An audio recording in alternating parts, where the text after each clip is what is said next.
his staff, and that went very well, specifically discussing this issue. So we do have a lot of, stuff going on, and we do have, interest, to remedy, to solve the situation. I want to thank you, Mr. Davis. I had the pleasure of watching the, hearing, and I thought you did a very excellent job, and I commend you for it, and thank you from this commission that you represent, as well as the task force I know you serve on too. Thank you very much. Thank you. And just one more thing I want to add, Commissioners, if y'all don't mind. You know, last year and these guys left, but, we passed this ordinance, I know the sheriff just mentioned, and one thing we did not do, and there was a lot of discussion on, was the fees that we were gonna charge. And I hope we've got the signage up as far as the parking and all the issues that the citizens had around the lake. But one thing that we didn't do, and we didn't come back to, was the fact about the fees. I know that, the attorney's already found and determined that we can charge out-of-state fees and in-state fees. And I think that that's something that we need to, because springtime's coming, the lake's gonna get popular again, and we need to get those established. And then, in my opinion, and I think if we can have that agenda for soon, a board meeting to lock that down and get those signages out. And one other thing I mentioned is a possibility, I don't know if y'all have any interest in doing this, but to bidding that park out to a vendor to run it and operate it, and then they collect all fees and whatever those fees may be. But just as a suggestion, parking, fees, operating it, cleaning it, maintaining it, and contract it out to an entrepreneur. Thank you. Mr. Martin? Don't have it. I would echo what, Mr. Davis said. I think we ought to really seriously look at if we are not into this, if we ought to think about leasing this thing out to a private vendor, and we need to get out of that business. I think it would serve us well to do that. Mr. Walker? I echo that, absolutely. If we could find someone that we could lease or rent that property out to a contract and let them do the oversight and the operations, it would be a benefit for everybody. Mr. Moore? Okay, just one brief comment. The Robert's Rules of Work, and I want to refer back to Armadillo Trail. You know, a motion was made, didn't get a second, so that's it. I don't know who had that put on the agenda, but, I mean, the person that put it on the agenda might not be happy, but the rules work, right, attorney? Yes, sir. Mr. Collins? I've got some dates here for you. In Cherry Lake, we do have an agreement with ARC. So ARC does collect the money. They open the gate, or not open the gate, gates are open all the time, but they do collect the money and kind of control people. They can do the mowing, the trash pickup. We do any major repairs, but we do kind of have, we do have somebody that is doing that, a nonprofit is doing that. We can always look at doing something with somebody else if you'd like to, or we could even do something with the tournament approval, and just have them, basically, we give them some guidelines and they follow the guidelines on the tournament approvals, if that's what you're looking for. But, we can probably talk about it further, but we do have, I just want to remind you that they do a lot of that work up there for us. That's temporary, around the year, right? No, they take care of it year round.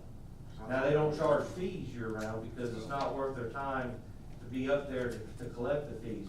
But actually, the fee is required. It's an honor system this time of year. The fee's still required, but they only go up there and actually work the gate when they have enough people coming through to make it worth their while to have somebody on staff. But they do take care of the site year round. Well, I think what we're saying, if I paraphrase what Mr. Davis has said as well, Mr. Waller, I think we're saying we've got to get out of the business of it and let somebody else take it over completely. Well, one question, with, Commissioner Davis, during the thought process there, would Cherry Lake be included in that recreational proposal? As far as Cherry Lake, Being controlled by the vendors? Recreation, part of the recreation umbrella. well, I was thinking about the boat ramp or the entire park, yeah. As far as the facilities. Yes. Yeah, they would be maintaining them. Yeah. That's just my thought. I mean, we can do Well, whatever you just a want thought, to do. I mean, it's something that's worth looking at. You know, I would also encourage, reach out to the state agencies to see, like the state of Florida, for instance, if they want to take it over to the park and run it as a park, just like they did with Springs. Yeah, If y'all are through with your round, can I make another comment? Sure. Mr. Chairman? go ahead. Back to this tennis court thing. It may be a stupid question. If you only have one bid or 100 bids or whatever, but the lowest bid came at $1 million, would you still be obliged to accept it? The issue is, and that I don't know off the top of my head, because it hasn't come up in a long time, is this a contract? Okay, so if you do a bid and you say, well, we're gonna award this to the lowest bidder, well then, if you don't put yourself an out and say, we have the right to reject any and all bids, you may be stuck with the highest bid's $1 million and you award it to it. I don't recall the law on that right now, but that's my only thing. But yes, there are circumstances where you're stuck. And if you don't get a bid as low as you want, you could be stuck theoretically. Now, the ins and outs of that, I don't recall off the top of my head. I'm sorry for that. I don't. It was normally, and that's why you put those kind of provisos in bids, and you said we reserve the right to reject any and all bids. And then you also put in generally, we reserve the right to waive any informality that does not affect the substance of the bid, and all that kind of stuff. So it's just something we gotta look at. Okay. The other thing is, it doesn't say that you would accept the lowest bid. It just says the bids would be presented. And so, and it's just, I know, could you reject all bids and possibly change the scope of the work somehow and rebid it? If you can reject all bids, then you can change the scope or not change the scope. That doesn't really, that's not part of it. If you can reject it, you can reject it and then do what you want later. The question is, are you bound to accept the low bid right now? I think certainly it's understood that if you bid out a project of any type, that the bidders understand they're trying to get the low bid. I mean, I think everybody understands that. But I think the question is, the way it was presented, does that bind us to take that low bid or not? And I just don't know that off the top of my head. Okay, thank you. Thank you, Mr. Chairman. Okay. Mr. Chairman, if I could, a couple more things. We have, remind everybody, we got the Vision 2030 meeting tomorrow night, 6 o'clock, Church of God. All right. Saturday, 30th, we got opening baseball out at the rec park. April 10th, the afternoon of April 10th is, we're gonna probably be closing the annex, for some, training, law enforcement active shooter type training with the, property appraiser's tax collector's office.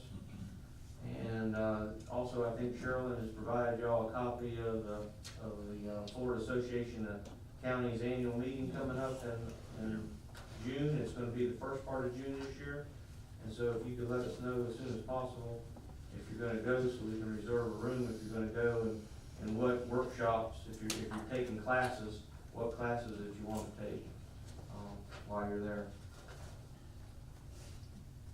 And I believe that's all I got. I tentatively plan to go, all things work right. And on that note, I'll be, in, Gainesville for the last ACC training of the year on the 11th and 12th of April, and I'm probably gonna be going down the evening of the 10th, but I'll be out of town those 2 days. Ms. Pickles, did you have anything? One thing, if you haven't noticed, I guess they are finished with the concrete work in the alleyway next door. Looks like they're It looks a really good job. If you hadn't seen it, be sure and stop. It looks like it's done a real good improvement. It's been very busy in the last couple of weeks. Mr. Bell, anything? Yes. Well, Mr. Mayor, I see you're back there. Sir? I'm just observing how real meetings run. I've been a city commissioner. All right, do I have a motion? to Motion adjourn? adjourned. Thank you. That's good. That's good. All right. That's as bad as my smoking joke, isn't it?